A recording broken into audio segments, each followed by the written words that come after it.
What's up, guys? In this video, we are going to be talking about 7 different networks and the minimum requirements it takes to apply for the networks and to get into them.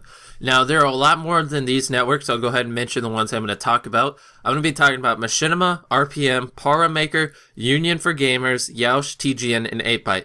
Now, there are tons of different networks out there, probably like 30, 40, 50, but I could not find the minimum requirements for all the other networks. They weren't posted on their websites when I went to them, and I dug around and searched, and I could not find them. So these are the 7 networks that I could actually find the minimum requirements you need to apply, and I'm pretty sure these are the networks most people care about and are, if you're going to apply for a network, you'll probably apply to these because these are the most legit ones. But anyways, we'll be talking about Machinima first because they're the most prestigious.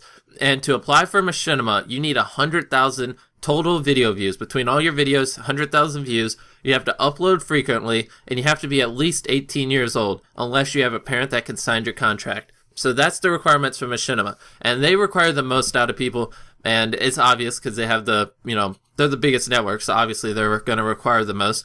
And then RPM actually requires the least, and they require 84 views per day to apply to them. So if you're a really, really small channel and for some reason you want to get partnered really early, RPM's only 84 views per day, and I'm averaging over 1,000 views per day, so I know 84 views per day is not that hard to pull off. And then Maker is the same as RPM. They're both from Maker Studios, and they require only 84 views per day. So if RPM denies you, you can apply for Maker. I'm pretty sure they're about the same thing, but they have the same minimum requirements, 84 views. Next, we'll talk about Union for Gamers.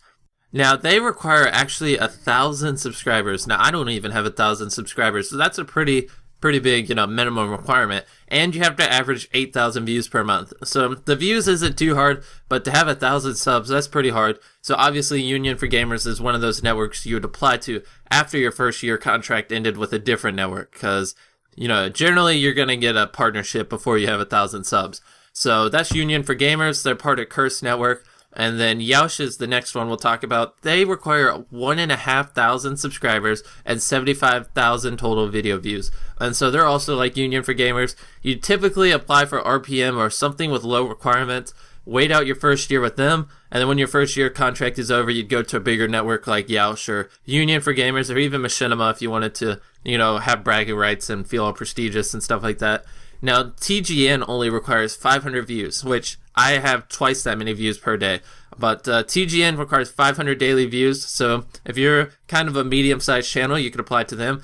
And then last but not least, the channel I am partnered with, 8byte, they only take 20% of my earnings, which is actually really good because I believe RPM takes like 40%. And they only require 200 views daily. And I would recommend if you're averaging 200 views and you want a partnership, you should apply to 8byte. That's who I'm with. I've had no problems with them. They're a pretty epic network. And yeah, that's pretty much that. So pretty much I've just ran you through all the stats it takes to apply to networks. But one of the biggest things you need to do on your own, and you need to check whenever you get your contract and while you're reading it, don't join a network that takes more than 20% of your earnings. Because, what is that network doing that makes it where they should have more than 20% of the money you earn? I don't know really how to explain it, but I'm pretty sure you can understand what I'm saying. If a network's asking for 30% of your earnings, what are they doing for you that makes it that they can take 30% of your money when there are other networks that will only take 20 or 15%? So, make sure whatever network you join, they only take 20 or 15%. If they take more than that, I would just say no, don't sign the contract, find a new network, because it's pointless. Unless they're really doing something and offering you something that's worth that extra 10%, I wouldn't, because you will regret it down the road, especially if you sign more than a 1-year contract. That would just suck, because then you're locked in. But hopefully I helped you guys. Hopefully you know what networks you can apply to and know what you should aim for before you apply to some networks. And that's pretty much that. I hope you enjoyed and maybe you learned something.